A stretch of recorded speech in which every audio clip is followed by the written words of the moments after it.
And welcome back to another Trogly's Guitars video.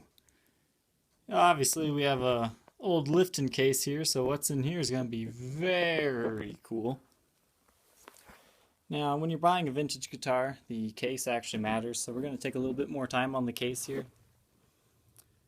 As you can see, there is a little bit of wear, but there's no like major lifting anywhere. It's just some scratches here and there. Nothing too terrible. This is still a usable case here.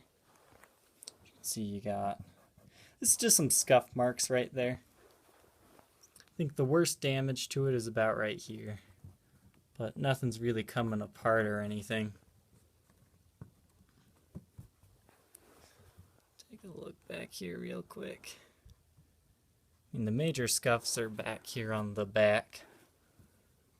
Right there. But overall, it's a pretty solid old Lifton. Not falling apart like they usually do.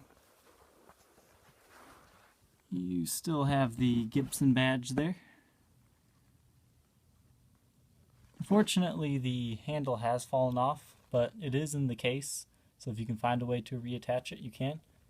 I know a lot of people just put like a leather strap there. All four latches are still currently working.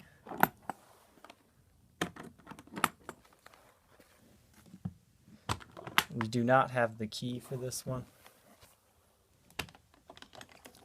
That one's a little bit stiff, but they all work. What do we have inside? Well, we have a gorgeous 1948 Gibson L7C. I'm sorry, not CP. This is pretty much the same thing as any other L7C, but it's a Premier. I think some of these came with like electronics on their pickguard at one point in time, but this one didn't, or the pickguard was replaced back in the day.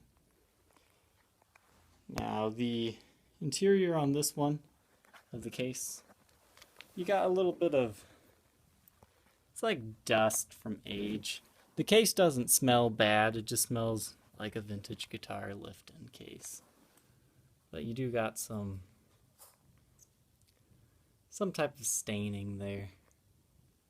It's a little bit more of a moss green than it's showing up. It's kind of showing an aqua blue. It is a deep moss green. You can see in there. Might want to, maybe sweep this one out a little bit. The only major tearing of the inside is right here. There's a tear, most likely caused by one of the tuners. It kept rubbing against there. You could easily glue this back and never have a problem again. It seems that's where one of the bumpers was installed. It's kind of popping up there. Nothing to really worry about though. In here you have the remnants of an end pin that was once on the bottom of the guitar. You might want to get a different one of those. And the original handle that fits on there. As you can tell, you might not be able to reattach it unless you get super fancy. But I would just suggest a different handle for it. But overall, yeah, this case is in still good enough to use condition. You can always get a better case for protection of this gorgeous instrument. And now on to the main show. This is a gorgeous 1948 L7P. There's not really much to go over on this one. It's either a 1948, 49, or 50. On the Guitar Data project, it comes back as a 48, but it was originally sold to me as a 50. I know Guitar Data is not always the most accurate. Let's go ahead and take a look here. The headstock is in beautiful condition. You do have a few little light scratches, but it's mainly just dusty. There's really no finish checking or anything. It's actually in very good vintage shape. It's aged just enough to be that golden hue. Looking very good. The nut here has shrunken quite a bit. I took this guitar to Sweetwater to have their techs look at it. They suggested if you want to have this as your main player, replacing this nut is about the only thing that needs to be done for playability on this guitar. There is a slight twist of the neck this way, just very slight. The tech said it's really nothing to worry about and it's very common. They were actually kind of constructed that way, I guess. Fret wear, they're very little. I don't think it's anything you have to worry about. The tech said it looked like these frets have been leveled and crowned a couple times. You could probably get another level or two out of them yet. But overall, the Brazilian rosewood here is very dark, in good shape. Now the gorgeous body. It's not the typical huge burst that some people look for. This is more of center just in the middle. It's got a nice dark tone to the guitar, finish-wise. Overall, I mean, you could probably clean this up a little bit, but it has been played. You got some, pick scratches here and there. Pretty well all over the guitar. It could probably clean up a little bit. But overall, it is a very beautiful guitar.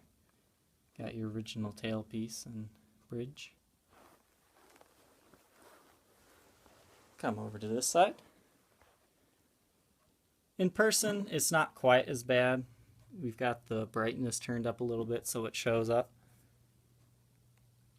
And once again, a lot of this is just dust. Just a gorgeous guitar, fairly clean for its age. It has some very light flame going on. I wouldn't consider this a flame top or anything, but some very light figuring.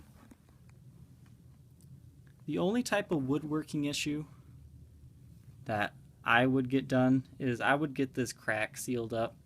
If you push on it, it does move a very little bit. It has not spread for a while, so I don't think you're gonna have any issues with it, but I would go ahead and suggest maybe, spending the $100 to get that looked at. Then right here, that's just a finish check or maybe a scratch from something. There's no movement in that. That is not a repaired crack or anything. But this one I would suggest getting looked at. Overall, this thing is just gorgeous. Take a look at the sides here. The sides are in pretty good shape. You got a little bit of a scratch there. Come over here to the cutaway.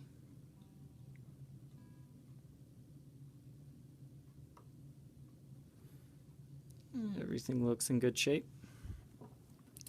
Now the end of this tailpiece. I'm not an expert on these guitars, but I don't think it's supposed to be like that, but maybe it is. So you might need to reseat that. However, it plays just fine as is, so you really don't have to worry about that. The other thing I'm unsure of is if that hole in there is factory original, or if somebody added that for like a strap, because that's what used to be in there, was that one strap, but it broke and fell off. The other thing is there appears to be another crack stemming from right there. It's just very little. I would probably have somebody look at that as well, just to be on the safe side. But it's really no major issue. I'll try to get some better pictures of it. Another thing I want to mention on the top, once we get the brightness back up, is there appears to be like a little paint drop on there. It's actually underneath the finish. So that looks like a factory boo-boo to me. It's kind of strange. But it is the original finish here.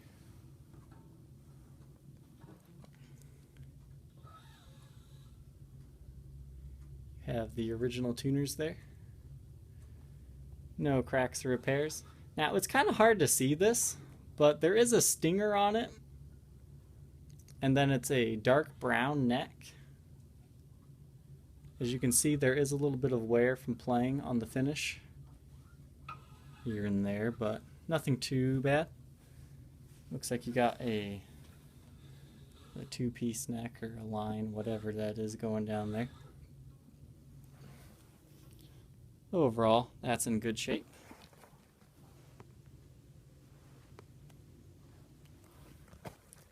Just a few little nicks and dings here and there. Nothing too much to worry about. Then, I'm not sure if this is factory original or somebody added that, but if you're going to play it, you're going to want a strap pin anyways. Now, the back of this guitar, it's got some finish checking. Not finish checking, I'm sorry. Some scratches going on, the buckle rash. And it's a very dark color. But I'm really glad that the sunlight's bringing this out. Underneath is this gorgeous quilt. And that does move when you change the angles. It's a gorgeous quilted back here. I'm really excited that this is showing here on the film. But yeah, you got some scratches back here, but the quilting in the back of this guitar is just absolutely gorgeous. Playability is still perfectly fine. As you can see, very low action. You don't have to worry about anything there. It is kind of adjusted pretty well all the way down, but I'm not getting any super fret buzzes. Take a look down here. As you can see, there's just a very slight twist to the right there. And once again, that's really nothing to worry about at this point in time. See if we can take a look in here real quick.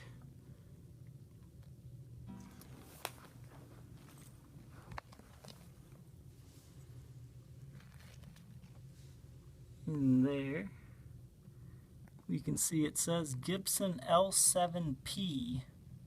That stands for Premier. Serial number A2294. That is the yellow label.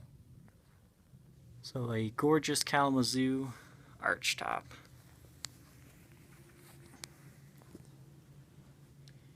Usually this is the part of the video where I say find me on my Facebook page and I will give you the best price available. However, I think I'm just going to open auction this one with a starting bid of around $3,200. But I will entertain offers for the first couple of days on the auction, so if you have an offer you'd like to throw me, go ahead, find me on my Facebook page.